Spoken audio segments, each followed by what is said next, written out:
10-миллиметровые динамические драйвера, композитные купольные мембраны с титановым напылением, 38 часов прослушивания музыки с боксом, Bluetooth версии 5.4, сверхнизкая задержка 88 миллисекунд, шумоподавление ENC с искусственным интеллектом во время звонков, сенсорное управление, защита от пыли и влаги IPX5, поддержка функции Google Fast Pair и, разумеется, стильный дизайн. Как вы уже поняли, это только самая небольшая часть того, что можно прочесть к стандартной рекламе к наушникам под названием Realme Buds T110. Но как на самом деле дела обстоят у данной модели, сейчас я вам, разумеется, расскажу. Распаковка. Поставляется эта модель в желтой небольшой коробке из тонкого картона. Упаковка выглядит стандартно для Realme в этой ценовой категории. На ней есть изображение, название и краткие характеристики у модели. Упаковано все неплохо. В комплекте мы имеем кейс, наушники, комплект амбушюр и краткое руководство. Кабеля для зарядки нету. Вес одного наушника 4 грамма, габариты кейса и габариты наушников вы видите на экране. Звуковод же у нас овальной формы с выступом для удержания амбушюры, разумеется, обыкновенной сеточкой. Розыгрыши море, читаем описание, какие сейчас актуальны. Постоянно я разыгрываю Poco X6 Pro. Для участия в розыгрыше необходимо подписаться на этот YouTube канал с колоколом, подписаться на Telegram канал скидок, оставить любой осмысленный комментарий больше 5 слов, и либо в комментарии, либо в описании своего канала указать свое имя в Телеграме. И все, вы автоматически в розыгрыше. Все розыгрыши в конце каждого месяца на стриме. Перейдем же к наушникам. В продаже из расцветок есть белое с серым, черное с желтым, мятное с серым и синее с черным. Дизайн кейса обыкновенный, форма у него овальная и она довольно пузатая. В кармане слегка кейс мешается. Корпус кейса выполнен из матового пластика, качество материалов с учетом стоимости неплохое, но кейс довольно скользкий. На корпусе расположили LED-индикатор, надпись Realme, разъем Type-C и небольшой выступ для удобного открытия крышки. Открыть одной рукой кейс можно без проблем, шарнир пластиковый и крышка в открытом состоянии фиксируется. Ко всему люфту крышки практически отсутствует. Извлекать наушники довольно удобно, крышка не мешается. Хлопок при закрытии кейса звонкий, но не громкий. Внутри же расположили два места под наушники с двумя контактами для зарядки в каждом, маркировку left-right и, разумеется, как всегда, краткую информацию мелким шрифтом. Отмечу, что LED-индикатор слегка подсвечивает места под наушниками, но не думаю, что так было задумано. Может быть, кому-то будет весело, а кто-то будет думать, это чуть ли не OEM. Наушники в кейсе не гуляют. Если попытаться вытряхнуть наушники с закрытой крышкой кейса, то они не вылетят, а с открытой крышкой необходимо будет прилагать немало усилий. Переходим к наушникам. Большая часть корпуса наушников изготовлена из глянцевого пластика, а верхняя часть с ножками имеет матовое покрытие. Стыковочные швы заметные, но собрана пара неплохо. В плане посадки T110 показали себя хорошо, дискомфорта даже при длительном прослушивании музыки я не ощутил. Во время пробежки или любой другой активности они не выпадают, за что плюс. Из ушей сильно не выпирают. Далее, на корпусе расположили два контакта для зарядки, микрофоны и сенсорные панели. Из тапов на борту плей-пауза, переключение треков, вызов голосового помощника, ответ, сброс вызова, включение игрового режима и регулировка громкости. Одиночного тапа здесь нет. Команды сопровождаются системными звуками, на тапы наушники откликаются корректно и довольно быстро. Персонализировать управление можно, и круто, что можно использовать все команды одновременно. Далее, Realme Buds T110 оснащены 10-миллиметровыми динамическими драйверами с кодеками на борту AAC и SBC. Из интересного модель поддерживает режим снижения задержки для игр, а также есть функция для увеличения общей громкости наушников и звуковые эффекты, такие как Bass Boost Plus, баланс и четкий. Предустановки звука неплохие, но кастомного эквалайзера здесь нет. Далее, заряд наушников в шторке отображается по одному наушнике. Работают и переподключаются они бесшовно. Наушники же автоматически подключаются после открытия крышки бокса с ранее сопряженным устройством. Ко всему, данная пара поддерживает функцию Google Fast Pair. Датчики автоматической паузы не завезли, что неудивительно. Далее, емкость аккумулятора кейса 460 мАч,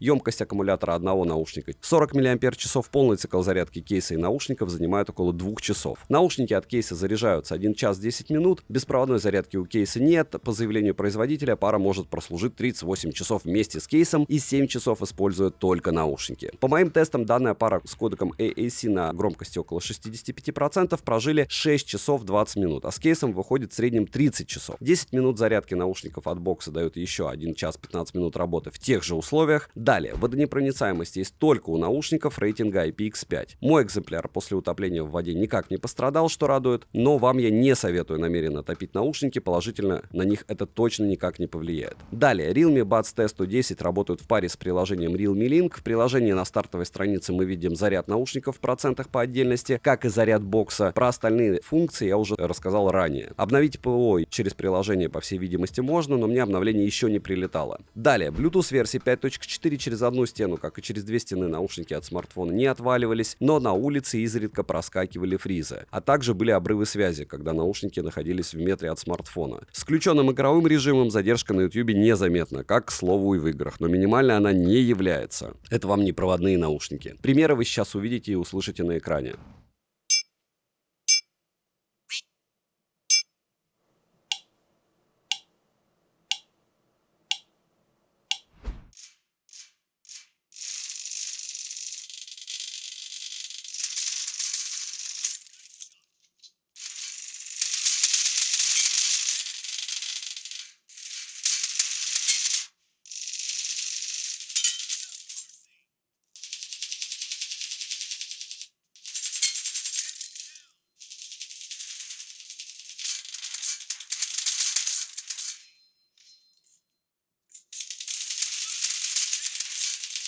Микрофоны показали себя неплохо, но в основном только в тихой обстановке. На улице же с шумом машин, ветром и не только микрофоном пользоваться практически нереально. Примеры вы сейчас услышите. Пример работы микрофонов беспроводных наушников Realme Buds T110 и насколько хорошо они отрабатывают, вы сейчас слышите. Но могу от себя добавить, что даже какие-нибудь AirPods 4 мои на улице при шумной обстановке волшебно не работают. Вот такая вот жизнь. Так что знаете, как примерно будут отрабатывать эти микро. Если в помещении, то все будет адекватно. Звучание. Запас громкости есть. Лично мне достаточно 65-75% громкости для комфортного прослушивания музыки на улице. Звук здесь басхэдный. И, на мое удивление, бас с учетом стоимости наушников довольно мощный и объемный. Как по мне, середине не хватает проработки, а высоким выразительности. С другой стороны, данная пара хорошо подойдет для современной музыки и композиций с преобладающими низкими частотами. К слову, последние модели в бюджетной и средней ценовой категории от Realme имеют характерную настройку звука с преобладающими низкими частотами и глуховатой остальной сценой. Она отличается от большинства настроек других производителей. Из минусов: пузатый бокс, есть проблема со стабильностью связи. Цену можете посмотреть по ссылке в описании к видео. Не забудьте подписаться на телеграм-канал скидок, взаимопомощи и мой личный телеграм-канал по ссылкам в описании. Там много всего полезного и заодно поможете проекту. Резюмирую, Realme Buds T110 простые дешевые наушники с хорошим звуком. По функционалу они не имеют каких-либо преимуществ по сравнению с другими ТВС-ками, но отмечу, что я с радостью взял бы их для тренировок, так как звучание энергичное и мощное, что, собственно, хорошо подходит для подобного сценария использования. От меня девайсу однозначное да, подписывайтесь на канал с колоколом, добра и удачи вам, дорогие друзья.